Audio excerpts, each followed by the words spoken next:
जिस दिन सोमवार की अष्टमी हो, बहुत तकलीफ है और नहीं हो रहा काम, बहुत दिनों से लगे हो नहीं हो रहा, हरा मूंग ले जाओ।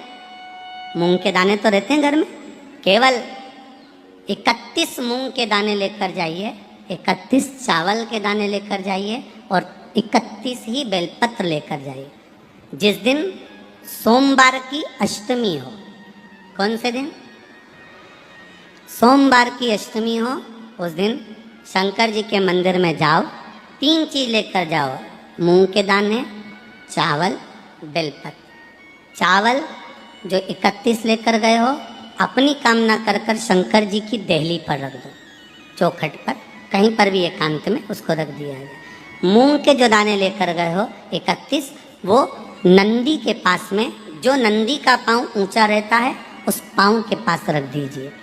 और जो 31 बेलपत्र लेकर गए हो, वो 31 बेलपत्र अशोक सुंदरी वाली जो जगह है, शिवलिंग, ये जलाधारी जहाँ से पानी बहता है, उसके बीच में एक मोटी सी लाइन होती है, जो शंकर भगवान की छोटी लड़की अशोक सुंदरी का स्थान है। शिव जी के 13 बच्चे हैं, 13 बच्चे में सबसे छोटी लड़की अशोक सुंदरी यहीं पर विराजमान होती है, जहाँ से पानी नीचे गिरता है। प्रत्येक शिवलिंग के सामने एक मोटी सी लाइन होगी, उस मोटी सी जो लाइन है अशोक सुंदरी, वहाँ पर जो 31 बेलपत्र लेकर गए हो, अपनी कामना कर कर पीला चंदन, लाल चंदन लगाकर उस पर समर्पित करते जाओ। उसकी डंडी जहाँ से पानी बहता है उस ओर होना चाहिए। आप निवेदन कर कर देखो, एक सोमवार की अष्टमी पर कर कर देखना, दूसरी सोमवार की अष्टमी आएगी, अपने आप आपका काम हो गया होगा। बाबा से निवेदन तो करो, क्यों भटक रहे? कभी सोमवार का दिन हो, क्योंकि शंकर जी को सोम प्रिय है, सोमवार का दिन चंद्र का वार शिव जी को प्रिय है। बेलपत्री के वृक्ष के नीचे बैठकर हाथ में एक बेलपत्र का पत्ता रखकर आप पंचाक्षर मंत्र नमः शिवाय, ओम नमः शिवाय, या श्री शिवाय नमस्तुभ्यम, या महामृत्युंजय मंत्र का स्मरण कर रहे हो, पर डंडी का भाग अपनी ओर, बेलपत्र की बीच वाली पत्ती का भाग बीच वाली उंगली की ओर रखकर अगर आप स्मरण कर रहे हैं और अपनी काम ना कर कर बेलपत्री के वृक्ष के नीचे बैठकर उस पत्ते को सम्मुख रखकर बाबा से विनय कर कर एकांत में उस बेलपत्री के वृक्ष की छांव में, बेलपत्री के वृक्ष की छांव आप कामना कर कर उस पत्ते को शंकर भगवान के ऊपर समर्पित कर रहे हैं, तो ये जान कर रखें कि पार्वती और शिव का मिलन करवा रहे हैं और अपनी मनवांछित फल कामना पूर्ण करवा रहे हैं। क्योंकि शिव और पार्वती का जब मिलन होता है, शंकर पार्वती जब एक दूसरे के सम्मुख में होते हैं, शिव और पार्वती जब एक दूसरे के सामने अपने बच्चों के कारण एक दूसरे के सम्मुख में आते हैं, तो उनके चेहरे पर प्रसन्नता का भाव आ जाता है। तो फल, मनवांछित फल की कामना आप जिस कामना के लिए कर रहे हैं, विवाह के लिए, नौकरी के लिए, सर्विस के लिए, व्यापार के लिए, रोग मुक्ति के लिए, आप जिस कामना से कर रहे हैं, बस उससे कहा कभी सोमवार का दिन हो, क्योंकि शंकर जी को सोम प्रिय है, सोमवार का दिन चंद्र का वार शिव जी को प्रिय है। जो व्यक्ति बहुत ज्यादा गरीब हो, बहुत कंगाल हो, लक्ष्मी नहीं आ रही हो, बहुत तकलीफ में हो, कर्जा बहुत ज्यादा हो, उसको कुछ नहीं करना, सोमवार के सोमवार शाम के समय बेलपत्री के पेड़ के नीचे थोड़ी सी शक्कर या गुड़ डालकर एक दिया रखकर घी की बत्ती लगाकर जलाकर आ जाओ, अपने आप कर्जा चूकना चालू हो जाता है। कर्जा क्यों? माता लक्ष्मी को भगवान शिव ने कहा था, लक्ष्मी तेरा विवाह मैं भगवान नारायण के साथ कर रहा हूँ, तो नारायण के चरणों में तो रहेगी, पर एक बात याद रख, माता पार्वती के नयन अश्रु से प्रकट हुए बेलपत्र के नीचे शाम के समय पर तेरा निवास होगा, तो प्रतिदिन शाम के समय पर बेलपत्र के पेड़ के नीचे बैठकर नारायण की आराधना करेगी। जो तेरे नाम का दिया बेलपत्र के पेड़ के नीचे लगाएगा, उसका घर संपदा से भर जाएगा। महाराज, शिव महापुराण तो यहाँ तक कहती है कि आपका कोई काम अटक रहा है, कोई काम नहीं हो रहा, बहुत परेशान हो गए, बहुत थक गए, उस काम के लिए सबके हाथ भी जोड़ लिए, सबके पास होकर आ गए, पर वो काम बढ़ ही नहीं रहा।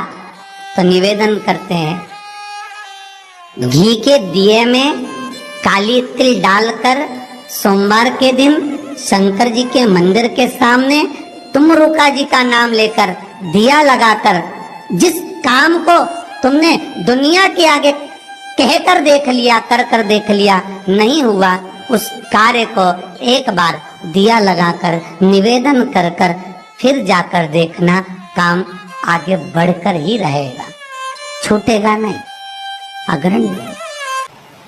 कहीं लग जाए आपकी जिंदगी में कि अब मेरा जीवन बहुत नरक सा निकल रहा है, बहुत कष्टमय निकल रहा है, ये बेलपत्री लेना। इस बेलपत्री के बीच वाले पत्ते पर पीला चंदन लगा लेना। कितना लगाना है? बीच वाला जो पत्ता है उस पर पीला चंदन। जब आपको लगे कि मेरा जीवन बहुत कष्टमय है, अब ये रोग, अब ये कष्ट दूर ही नहीं हो रहा, अब ये आए दिन तकलीफ पर तकलीफ बढ़ती जा रही है, आए दिन रोग बीमारी, पैसा घर में बच नहीं रहा, बहुत कष्टमय जीवन है, इसमें लगाओ पीला चंदन बेलपत्री की बीज पत्ती पर। महाराज,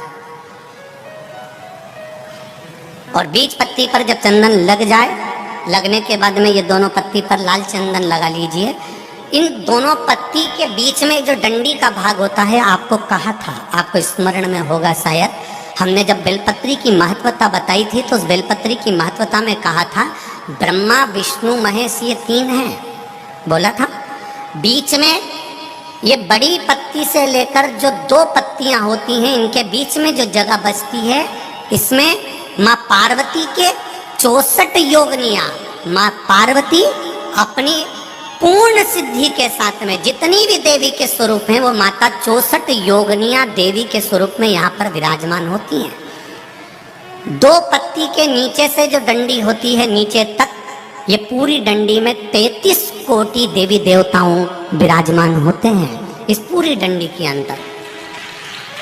तो ये बीच वाली पत्ती है, ये जो बीच वाली पत्ती का जो भाग होता है, इस पत्ती के भाग में शहद का प्रयोग कर यहाँ पीला चंदन, लाल चंदन, लाल चंदन, शहद का प्रयोग कर इसी तरह से पकड़कर ये बेलपत्री की जो डंडी है वो अशुक सुंदरी पर जब आप समर्पित करें तो जहाँ से जल बहता है उस ओर पर इस पत्ती को चढ़ाकर केवल आपके हृदय की बात कहकर देवाधिदेव महादेव से कोई भी शिव जी का मंत्र, पंचाक्षर नमः शिवाय, षडाक्षर ओम नमः शिवाय, श्री शिवाय नमस्तुभ्यम, या महामृत्युंजय मंत्र, जो शिव का मंत्र हो आपके पास में, उसको बोलते हुए देवाधिदेव महादेव को धीरे धीरे जल की धार चढ़ाना प्रारंभ करो।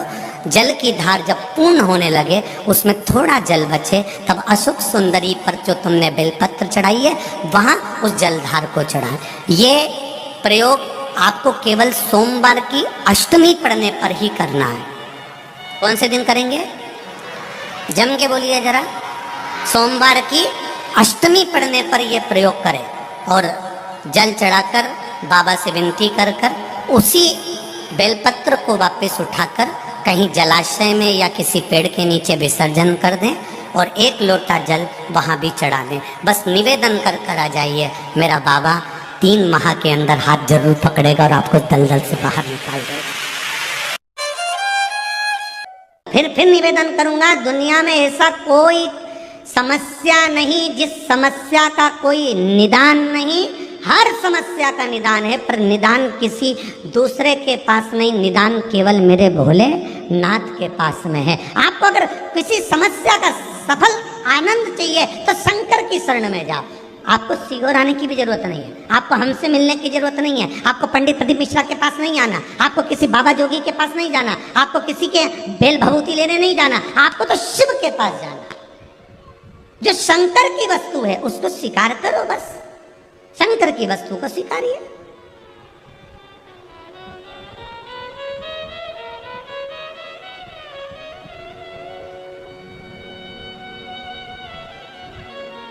शंकर की वस्तु को स्वीकार करना चालू कर दीजिए। अरे भाई, शिव महापुराण की कथा तो यहां तक कहती है,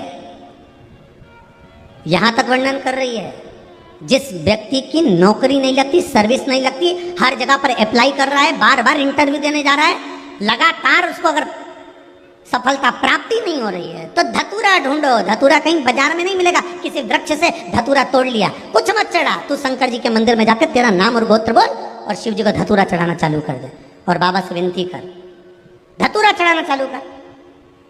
अब धतूरा कोई बहुत कीमती होता है क्या? बहुत पैसे का मिलेगा क्या?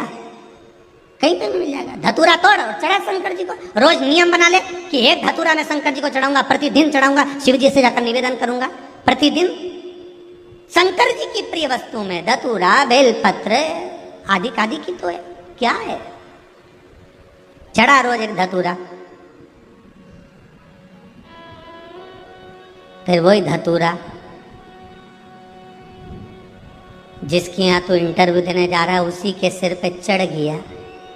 जो तूने शिव जी के चढ़ाया वही धतूरा वहां चढ़ा है, तो क्या भोला सब दुख काटो,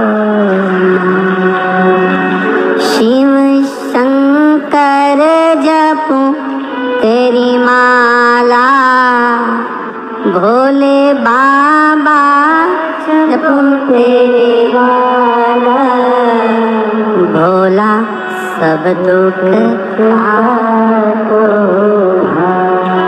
ओ भोला सब दुख काटो। आप उससे निवेदन करेंगे, प्राप्त होगा। शिव तत्व में जो सुख है वो सुख कहीं नहीं।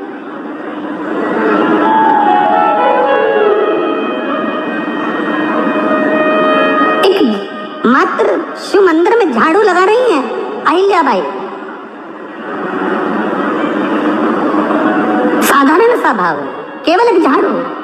कई लोग कहते महाराज जी आप कहते हो मंदिर में जाके झाड़ू लगाओ, पोछा लगाओ, तो जो हमने मंदिर में रख रखा है स्वीपर आदि आदि जो भी सेवा करने वाला है, काम करने वाला है, वर्कर है, वो कर रहा है, तो हम क्यों करें? अरे भाई एक बात याद रखना, आप सबसे पूछना चाहूंगा, आप लोग कहते हो कि मंदिर की सफाई जो वर्कर रखा है उसे करना चाहिए, मंदिर की सफाई जो पुजारी रखा है उसको करना चाहिए। मैं आपसे पूछना चाहता हूं कि आपके घर में जो तिजोरी है दिवाली पे उसकी सफाई कौन करता है?